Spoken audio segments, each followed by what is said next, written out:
হরে কৃষ্ণ। প্রিয় বৈষ্ণব মণ্ডলী, আশা করি আপনারা ভগবানের কৃপায় কুশলে আছেন। অপরা একাদশী কবে কিভাবে পালন করবেন এবং এই ব্রতটির মাহাত্ম্য কি এবং সংকল্প মন্ত্র এবং পালনের সময়সূচি। প্রতিটি ব্রত করতে গেলে তার একটি সংকল্প করতে হয়। সেই সংকল্প মন্ত্রটি কি, সঠিক মন্ত্র কি এবং কলিযুগের মানুষের জন্য কোন মন্ত্রটি বললে আপনার ব্রতর সংকল্প পূর্ণতা পাবে। দেখুন, ইউটিউবে আপনি অনেক ভিডিও দেখবেন, অনেকে বলে দেখবেন এই সংকল্প মন্ত্রটি আপনি বলবেন, এইখান থেকে বাদ দিয়ে বলবেন। দেখুন, কোনো মন্ত্র যখন মুনি ঋষিরা রচনা করে তার কিন্তু প্রাণ প্রতিষ্ঠিত হয়। সেই মন্ত্রটি একটি বিগ্রহের মতো। অনেকে বলেন আপনি এই মন্ত্রটি বলবেন, এইখান থেকে বাদ দিয়ে বলবেন। তা মন্ত্রটি যে রচনা করেছে সে তো জানে মন্ত্রটি কেন রচনা করেছে, এর উদ্দেশ্য কি। তা আপনি বাদ দেবেন কেন, আবার যোগ করবেন কেন? আপনার কি অধিকার? আপনি তো মন্ত্রটি রচনা করেননি, করেছে আচার্যগণ, মুনি ঋষিগণ। তা মুনি ঋষিগণ যার জন্য যেটা সেটাই করে গেছেন, আমাদের সেটাই পালন করতে হবে। একাদশম নিরাহারহ স্থিত্বা অহম অপরিহহনি ভক্ষ্যামি পুণ্ডরীকাক্ষ শরণম্যে ভবাচ্যুত। এই শ্লোকের মধ্যে একটি কথা আছে, নিরাহারহ, মানে আপনি যে ব্রতটি করছেন না খেয়ে আপনাকে থাকতে হবে, নির্জলা থাকতে হবে, কোনো খাওয়া যাবে না। এটা কিন্তু ব্রতের সংকল্প মন্ত্র। অনেকে বলছে আপনি এই মন্ত্রটি বলবেন, এই নিরাহার কথাটি বাদ দিয়ে আপনি বলবেন। আপনি কে হে মশাই? আপনি কি মন্ত্রটি তৈরি করেছেন? একটা মন্ত্র মানে সেটা হচ্ছে পূর্ণ বিগ্রহ, তার মধ্যে কাঁটা ছিঁড়া করা যাবে না। আপনার যদি একটি অঙ্গ না থাকে আপনার কি বলবে? বিকলাঙ্গ। তা আপনাকে বলবে আপনি পূর্ণ মানুষ বা পূর্ণ স্ত্রী, পূর্ণ নারী বলবে না। ওই জন্য কোনোদিন মন্ত্রকে কাড়াছেড়া করবেন না নিজের মন গড়া মতো। আর আদেশ দেবেন না। আচার্যরা যা বলে গেছেন সেটাই আপনাকে বলতে হবে এবং পালন করতে হবে। নাই বলবেন, সংকল্প নাই বা করলেন, কিন্তু সংকল্প মন্ত্রের মধ্যে কাটাছেড়া আপনি নিজেও করবেন না, অন্যকেও আদেশ দিবেন না। এটা হচ্ছে বৈষ্ণব অপরাধ, আমাদের আচার্যগণের চরণে অপরাধ হয়। তাই জন্য আচার্যরা যা বলে গেছেন, মুনি ঋষিরা যা বলে গেছেন সেটি যথার্থভাবে পালন করার চেষ্টা করতে হবে, কিন্তু ওখানে পাকামি করা যাবে না। অনেকে পাকামি করে বলছে না, এখানে বাদ দিয়ে বলবেন কেন? হে আপনি কি পণ্ডিত নাকি? আমাদের আচার্যগণ যা বলে গেছি সেটাই আমরা পালন করব, এটাই হচ্ছে ধর্ম, এটাই হচ্ছে আমাদের সনাতন ধর্মের রীতিনীতি, পরম্পরা ধারায়। তাই জন্য ভগবান বলেছেন এবং পরম্পরা প্রাপ্তম ইমম। তা আমাদের জ্ঞান পরম্পরা প্রাপ্ত জ্ঞান, সেইভাবে আমাদের চলতে হবে। একাদশম নিরাহার স্থিত্বা অহম অপরিহহনি ভক্ষ্যামি পুণ্ডরীকাক্ষ শরণ্যমে ভবাচ্যুত। এই মন্ত্রটি আপনারা বলবেন না। কেন আমি না বলছি? এই কলিযুগের মানুষের জন্য এই মন্ত্রটি নয়। আপনারা নিরাহারে থাকতে পারবেন না। কেন? শ্রীমদ্ ভাগবতে বলা হয়েছে, প্রথম স্কন্ধে প্রথম অধ্যায়ে 10 নম্বর শ্লোকে বলা হয়েছে, প্রায়ণ অল্প আয়ুষ সভ্য কলৌস্মিন যুগে জনা মন্দা সুমন্দ মতয় মন্দ ভাগ্যা হি উপদ্রতা। মানে হে জ্ঞানীগুণী মানুষজন, এই কলিযুগের মানুষরা কলহ প্রিয়, মানে ঝগড়া ভালোবাসে, এবং আয়ু কম, বুদ্ধি কম, এবং সর্বোপরি নানা রকম রোগে আক্রান্ত। বর্তমান কলিযুগে আপনি বলুন তো, কার শরীর খারাপ হয় না? কার রোগ নেই? সবার রোগ। কলিযুগে দেহ প্রাপ্ত হয়েছে মানে সে যতই সুন্দর দেখতে হোক, কিন্তু তার রোগ আছে। তাই যদি কারো রোগ না হয়ে থাকে, নিরোগ থাকে, তাহলে এই মন্ত্রটি বলতে পারেন, একাদশম নিরাহার স্থিত্বা অহম অপরিহহনি। এই মন্ত্রটি বলে আপনি সংকল্প করতে পারেন। কলিযুগের মানুষ হচ্ছে অন্নগত প্রাণ, তারা না খেয়ে থাকতে পারে না। কেন?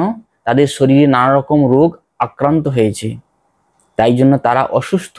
তা অসুস্থ হয়ে আপনি ভগবানের সেবা করছেন, যদি আপনার শরীর খারাপ হয়ে যায়, অসুস্থ হয়ে যায়, তাহলে আপনি ভগবানের সেবা করবেন কি করে? তাই জন্য আপনারা অনুকল্প নিয়ে আপনারা ব্রত করেন। তাই জন্য এই মন্ত্রটি না বলাই ভালো। তাহলে আপনি এখন প্রশ্ন করবেন কোন মন্ত্রটি বলবো? আমি বলে দিচ্ছি, এই মন্ত্রটি বলে আপনি সংকল্প করবেন, তাহলে আপনি ব্রতের দিন পূর্ণ শক্তি পাবেন এবং আপনার ব্রতটি পূর্ণতা পাবে। সেই মন্ত্রটি এখন আমি বলছি, এতদ্ গৃহীতম গোবিন্দ ময়া তৎপুরুত ব্রতম সিদ্ধিম গচ্ছতু নির্বিঘ্নম তব পাদান অনুকম্পয়া অতি চঞ্চল চিত্তহম লোভ মোহ ময় নরহ। শক্নম এতৎ ব্রতম কর্তুম কিং তবানুগ্রহ মৃতে। অর্থাৎ হে গোবিন্দ, আমি আপনার সাক্ষাতে এই একাদশী ব্রত গ্রহণ করিতেছি, আপনার কৃপায় তাহা যেন নির্বিঘ্নে সিদ্ধ হয়। আমি অতি চঞ্চল ও লোভময় মোহমুক্ত প্রাণী, আপনার কৃপা ছাড়া এই ব্রত পালনে অসমর্থ। এই মন্ত্রটি বলে আপনারা সংকল্প করবেন, তাহলে একাদশীর দিন আপনার ব্রতে কোনো বাধা আসবে না, বিঘ্ন আসবে না, এবং মন্ত্র বলতে গিয়ে অপরাধ হবে না। এই একাদশীর মহত্ব জানলে আপনি বুঝতে পারবেন যে একাদশী সবার জন্য কতটা গুরুত্বপূর্ণ। যুধিষ্ঠির বললেন, হে কৃষ্ণ, জ্যৈষ্ঠ কৃষ্ণ পক্ষে একাদশী কি নামে প্রসিদ্ধা এবং তার মহাত্ম বা কি, আমি শ্রবণ করিতে ইচ্ছা করি, আপনি অনুগ্রহপূর্বক তা আমাকে বর্ণনা করুন। শ্রীকৃষ্ণ বললেন, হে মহারাজ, মানবগণের মঙ্গলের জন্য আপনি উত্তম প্রশ্ন করেছেন। বহু পুণ্য প্রদায়িনী, মহাপাতক নাশিনী ও পুত্রদাত্রী এই একাদশী অপরা নামে বিখ্যাত। তাহলে এই একাদশীর নাম কি? অপরা একাদশী। এবং যাদের পুত্র নেই তারা অবশ্যই ব্রতটি পালন করলে পুত্র লাভ হবে। এই ব্রত পালনকারী ব্যক্তি জগতে প্রসিদ্ধি লাভ করে। ব্রহ্ম হত্যা, গো হত্যা, ভ্রূণ হত্যাকারী, পরনিন্দুক, পরস্ত্রীগামী সকলেই এই ব্রত পালনে নিষ্পাপ হয়ে থাকে। তাহলে আপনি বুঝতে পেরেছেন, যারা হচ্ছে ভুলক্রমে ব্রহ্ম হত্যা করেছে, গো হত্যা করেছে, ভ্রূণ হত্যা করেছে, যদি কেউ ভুল করে কারোর দ্বারা গো হত্যা হয়ে থাকে, তাহলে এই ব্রতটি পালন করলে সে নিষ্পাপ হয়ে যাবে। এবং ভ্রূণ হত্যা এখন তো অনেক বন্ধ হয়েছে। আগে দেখতাম ডাক্তারের কাছে গিয়ে টেস্ট করে যদি নারী সন্তান থাকতো তাকে মেরে দিত।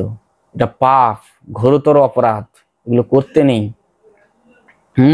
এই যদি কেউ কোনো কারণবশত বাধ্য হয়ে ভ্রূণ হত্যা করে থাকেন, অবশ্যই আপনারা এই অপরা একাদশীর ব্রত পালন করুন, আপনি পাপ থেকে মুক্ত হয়ে যাবেন। যারা মিথ্যা সাক্ষ্য প্রদান করে, আজকাল তো থানা পুলিশ কেস মানে মিথ্যা। যারা সত্য কথা বলে, সৎ পথে চলে, তা দ্বারা বিচার পায় না। এই কলিযুগে তারা বিচার পায় না, মিথ্যা সাক্ষ্য তৈরি করে কোর্টে জিতে চলে আসে। সাবধান হয়ে যান। ভুলক্রমে যদি কারোর জন্য মিথ্যা সাক্ষী দিয়ে থাকেন, তাহলে আপনি নরকগামী, আপনি সমস্ত পাপে লিপ্ত হয়েছেন। ভুল করে যদি আপনি জানেন অন্যের জন্য মিথ্যা সাক্ষী দিয়েছি, অবশ্যই ব্রতটি পালন করুন, আপনি পাপ থেকে মুক্ত হয়ে যাবেন। ওজন বিষয় ছলনা করা, ব্যবসা করতে গেছেন মানে আপনার ছলচাতুরি করতেই হবে, না হলে আপনি থাকতে পারবেন না। এই কলিযুগে বিশেষ করে আপনি ক্রেতাকে ওজন কম দেওয়ার জন্য যে পাপে লিপ্ত হয়েছেন, সেই পাপ থেকে আপনি মুক্ত হয়ে যাবেন। বেদের মিথ্যা ব্যাখ্যা করা, শাস্ত্রের মিথ্যা ব্যাখ্যা, যদি কেউ নিজের মন গড়া শাস্ত্রকে নিজের মতো করে অন্যকে মনোরঞ্জন করার জন্য ব্যাখ্যা করে, তা সেই পাপে যুক্ত হয়। সেই পাপ থেকে মুক্ত হওয়ার জন্য অবশ্যই এই একাদশী পালন করা উচিত। তাই জন্য শাস্ত্রের মিথ্যা ব্যাখ্যা করা উচিত নয়। আপনি শাস্ত্র না জানেন ঠিক আছে, কিন্তু শাস্ত্রের মিথ্যা ব্যাখ্যা যদি আপনি করেন মন গড়া, তাহলে আপনি অপরাধী হয়ে গেলেন। তাই জন্য আমাদের এই পরম্পরা ধারা অনুযায়ী শাস্ত্রজ্ঞান অর্জন করতে হয়, সদ্গুরু চরণাশ্রয় করে। নিজের মন গড়া কোনোদিন শাস্ত্র ব্যাখ্যা করতে নেই। আজকাল তো বাজার থেকে বই কিনে এনে নানা রকম ব্যাখ্যা শুরু করে দেয়। তাই যারা বেদের অপব্যাখ্যা করে, শাস্ত্রের অপব্যাখ্যা করে, তারা হচ্ছে যে পাপে লিপ্ত হয়। সেই পাপ থেকে মুক্ত হতে গেলে এই অপরা একাদশী পালন করা কর্তব্য। জ্যোতিষে মিথ্যা গণনা, আজকাল তো জ্যোতিষ হচ্ছে মোড়ে মোড়ে হয়ে গেছে। আজকালকার ঘাড় ঘুরলে আপনি জ্যোতিষ সেন্টার পাবেন, কি হয় ওখানে গিয়ে? কিছুই হয় না। যে সমস্ত জ্যোতিষরা বসে আছে চেম্বার খুলে নিয়ে, সেই সমস্ত জ্যোতিষরা তার নিজের ঘরেই অশান্তি। কলিযুগে জ্যোতিষ ফতিষ চলে না। জ্যোতিষ বিদ্যাটা হচ্ছে বৈদিক বিদ্যা, কিন্তু যারা জ্যোতিষ গণনা করছে তারা কেমন? তারা আমিষ আহার করে, নেশা করে, নানা রকম দুষ্ট কাজ করে, লোককে মিথ্যা গণনা করে, তাহলে তারা তো পাপে লিপ্ত। তাহলে বৈদিক বস্তুকে যদি আপনি প্রদান করেন, আপনাকে তো সেই যোগ্যতা অর্জন করতে হবে। তাই জন্য আজকালকার কোনো জ্যোতিষ গণনা টুকটাক ফুকফাক চলে না কলিযুগে। ওই জন্য আপনি জ্যোতিষীর কাছে যাবেন না, আপনাকে পয়সা লুটে নেবে। যে সমস্ত জ্যোতিষীরা মনে করেন আমি মিথ্যা গণনা করেছি, অবশ্যই আপনি ব্রতটা পালন করুন, তাহলে আপনি পাপ থেকে মুক্ত হবেন। মিথ্যা চিকিৎসা করা, যে সমস্ত ডাক্তার মশাইরা আপনারা পয়সা ইনকামের জন্য এই টেস্ট করুন, সেই টেস্ট করুন, ওই টেস্ট করুন, রোগীকে নানা রকম বিভ্রান্তি করেন, তার ফলে যে পাপ হয় সেই পাপে আপনাকে শাস্তি পেতে হবে। যে সমস্ত ডাক্তাররা ভাবছেন যে আমি বোধহয় ভুল চিকিৎসা করেছি পয়সার লোভে, আপনি তো পাপে লিপ্ত হয়েছেন। তাই জন্য এই অপরা একাদশী পালন করলে আপনি পাপ থেকে মুক্ত হবেন। এই সমস্ত ব্যক্তিরা সকলেই নরকে যায়, যারা মিথ্যা চিকিৎসা করে, মিথ্যা গণনা করে, যারা মিথ্যা সাক্ষী দেয়, ওজনে কম দেয়, ভ্রূণ হত্যা করে, গো হত্যা করে, সমস্ত ব্যক্তি নরক যাবে। এই নরক থেকে রক্ষা পাওয়ার জন্য আপনারা অবশ্যই অপরা একাদশীটি ব্রত পালন করুন। তারা যদি এই ব্রত পালন করে তবে উক্ত পাপ থেকে তারা মুক্ত হবে। ক্ষত্রিয় স্বধর্ম ত্যাগ করে যদি যুদ্ধক্ষেত্র হইতে পালিয়ে যায় তবে সে ঘোরতর নরকে পতিত হবে। যারা অনেকে আছে না, যুদ্ধক্ষেত্রে যুদ্ধ করতে গেছে কিন্তু মরার ভয়ে সে যুদ্ধক্ষেত্র থেকে পালিয়ে গেছে, তাহলে তাকে নরকে যেতে হবে। যে সমস্ত সৈন্যবাহীরা আজকালকার দেখছেন না পাকিস্তানের সঙ্গে কেমন আমাদের ভারতের যুদ্ধ হচ্ছে, ভারতীয় সেনারা কেমন পাকিস্তানিদের 12টা বাজিয়ে দিল। এই যুদ্ধে যদি কোনো সৈন্য মৃত্যুর ভয়ে পালিয়ে যায় তাকে নরকে যেতে হবে। আপনি বলবেন তার তো প্রাণের ভয় আছে। দেখুন, যে সমস্ত সৈন্যবাহিনীরা এই ভারতের জন্য যুদ্ধ করছে, বর্ডারে দাঁড়িয়ে আছে, তাদের মৃত্যু হলে কি হয় জানেন? তাদের মৃত্যু হলে ঊর্ধ্বগতি হয়। যুদ্ধক্ষেত্রে যদি কোনো সৈন্যবাহিনীর মৃত্যু হয় তাদের ঊর্ধ্বগতি হয়, নিম্নগতি হয় না। যদি কোনো সৈন্য যুদ্ধক্ষেত্রেতে পালিয়েছেন, কোনোদিন করেছেন, যে পাপ করেছেন, যদি এই ব্রতটি পালন করেন তাহলে আপনি পাপ থেকে মুক্ত হবেন। এই ব্রত পালন করার পর স্বর্গে গমন করবেন। মকর রাশিতে গত রবি যুক্ত মাঘ মাসে প্রয়াগ স্নানে যে ফল লাভ হয়, শিবরাত্রি ব্রততে কাশী ধামে উপবাসে যে পুণ্য হয়, গয়া ধামে বিষ্ণু পাদপদ্মে পিণ্ডদানে পিতৃগণের যে ফলপ্রাপ্তি হয়, সিংহ রাশিগত বৃহস্পতিতে গৌতমী নদীর স্নানে, কেদার বদ্রী যাত্রা ও সেই তীর্থ সেবনে, কুরুক্ষেত্রে গ্রহণযোগে স্নানে, হস্তি অশ্ব সুবর্ণ দানে এবং দক্ষিণাসহ যজ্ঞ সম্পাদনে যে ফল লাভ হয়, এই ব্রত পালন করলে অনায়াসে এই সকল ফল লাভ হয়ে থাকে। তাহলে আপনি ভাবুন, এত কিছু করতে গেলে কত খরচা, আপনি তীর্থস্থানে গেলে কত খরচ হয়। শুধু একটি মাত্র এই অপরা একাদশী পালন করার ফলে আপনি এই সমস্ত তীর্থযাত্রার এই সমস্ত কর্মের ফল অনায়াসে পেয়ে যাচ্ছেন। এই অপরা ব্রত পাপরূপ বৃক্ষের কুঠার স্বরূপ, মানে আমরা জানতে অজান্তে যে পাপ করি সেই পাপ জমতে জমতে পাপটা একটা গাছের মতো হয়ে গেছে, বৃক্ষের মতো হয়ে গেছে। তাই সেই বৃক্ষকে সমূলে বিনাশ করতে গেলে কি লাগে? কুঠার লাগে। এই অপরা একাদশী হচ্ছে সেই পাপরূপী বৃক্ষের কুঠার স্বরূপ। এই অপরা একাদশী নামক কুঠার দিয়ে আমাদের পাপরূপী বৃক্ষকে সমূলে উৎপাটন করতে হবে, নির্মূল করতে হবে। বুঝা গেছে? পাপরূপ কাষ্ঠের দাবাগ্নি তুল্য, মানে জঙ্গলে যেমন অগ্নি লেগে যায় দাবানলে, তেমনি আমাদের অন্তরে যে সমস্ত পাপ যুক্ত আছে এই অপরা একাদশী নামক দাবাগ্নি দিয়ে সেই সমস্ত পাপকে আমাদের ভস্মীভূত করতে হবে। পাপরূপ অন্ধকারের সূর্য সদৃশ্য। পাপ যখন আমাদের আশ্রয় করে আমরা তখন অজ্ঞানে অন্ধকারে আচ্ছাদিত হয়ে যাই। সেই অন্ধকার দূরী করার জন্য এই একাদশী স্বরূপ সূর্য আমাদের যখন জীবনে উপস্থিত হয় তখন সেই অন্ধকার, সেই পাপরূপী অন্ধকার অচিরেই দূর হয়ে যায়। পাপ হস্তি সিংহ স্বরূপ। এই ব্রত বিনা যে ব্যক্তি জীবন ধারণ করে জলেতে বুদবুদের ন্যায়, তাদের জন্ম মরণ সার মাত্র হয়ে থাকে। অপরা একাদশীতে উপবাস পূর্বক বিষ্ণু পূজা করলে সর্বপাপ বিনির্মুক্ত হয়ে থাকে এবং বিষ্ণু লোকে গতি হয়। এই ব্রত কথা পাঠ এবং শ্রবণ করলে গো সহস্রদানের ফল লাভ হয়। এই যে আপনারা অপরা একাদশী ব্রতের মহাত্ম্য শ্রবণ করলেন, এর ফলে আপনার 1000 গোদানের ফল লাভ পেলেন এবং যদি আপনি পাঠ করেন 1000 গোদানের ফল লাভ পাবেন। তাই আপনারা একাদশীর দিন এই ভিডিওটি চালিয়ে অবশ্যই আপনারা এই মহাত্ম্য শ্রবণ করবেন। না হলে বাড়ি যদি গ্রন্থ থাকে অবশ্যই বাড়িতে আপনারা পাঠ করবেন।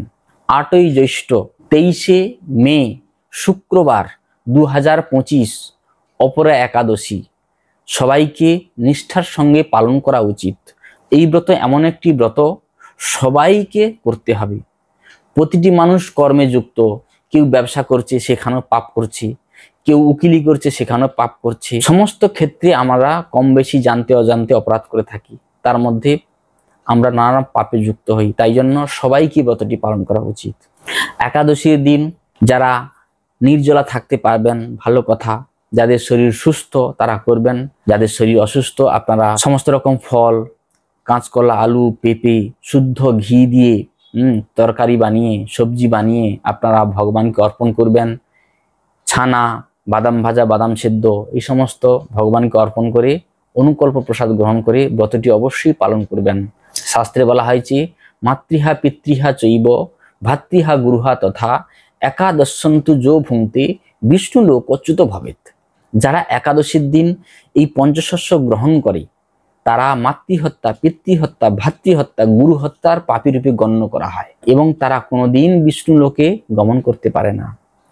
সমস্ত পাপ করলে সেই পাপের প্রায়শ্চিত্তের বিধান আছে শাস্ত্রে, কিন্তু একাদশীর দিন অন্ন আহার করলে সেই পাপের কোনো বিধান শাস্ত্রে লেখা নেই। তাই জন্য একাদশী অবশ্যই সবাইকে করতে হবে। যদি নির্দিষ্ট সময়ের মধ্যে পালন না করেন তাহলে সেই ব্রতের পূর্ণ ফল আপনি পাবেন না। তাহলে পালন কখন করবেন? একাদশীর পরের দিন দ্বাদশীতে ভোর 4:51 থেকে 9:19 মধ্যে আপনারা পালন করবেন। এখানে আমার বক্তব্য বিশ্রাম রাখছি। আবার পরবর্তী ভিডিও দেখা হবে। সমস্ত বৈষ্ণব চরণে অনন্ত কোটি দণ্ডবত প্রণাম।